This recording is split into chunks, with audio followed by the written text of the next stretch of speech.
अपने घर से सामान्य गति के 3/7 की रफ्तार से चलते हुए लक्ष्य अपने कार्यालय पहुंचने में 20 मिनट विलंबित हो जाता है। 20 मिनट लेट हो जाता है दुर्गा जी। अब आप ही बताइए, एक आदमी की जो स्पीड है वो 3/7 है। 3/7 आप बता सकते हैं 3/7 का मतलब क्या है? कि अगर मैं ये कह दूं कि उसकी सामान्य स्पीड नॉर्मल 7 है तो दूसरी वाली 3 है, 3/7 है। कह सकता हूं या नहीं? कह सकता हूं या नहीं? मैंने कहा अगर नॉर्मल स्पीड 7 मान लूं तो ये आदमी इसकी 3/7 की रफ्तार से गया, ये इसकी स्पीड है।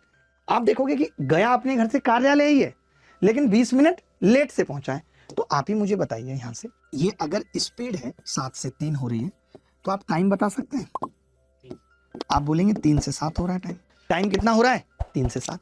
अगर टाइम 3 से 7 हो रहा है दुर्गा जी, टाइम अगर 3 से 7 हो रहा है तो इसने बोला है कि कार्यालय पहुंचने में 20 मिनट लेट हो रहा है। यानी आप यहां पे देख पा रहे हो कितने मिनट लेट हो रहा है?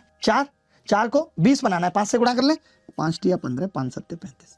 हम ये कह सकते हैं नॉर्मली उसको 15 मिनट लगते थे और अब 20 मिनट लेट है तो 35 लग रहा है। इसने पूछा क्या है? दूरी तय करने में लगने वाला नॉर्मल समय पूछा है, वो नॉर्मल समय 15 मिनट है। किसी को समझ में नहीं आई हो बात तो बता दो। मैंने ये कहा जब एक आदमी स्पीड 3/7 लेगा, यानी 7 की जगह 3 लेगा, तो वक्त लगेगा 3 की जगह 7, कितना ज्यादा लगेगा? 4।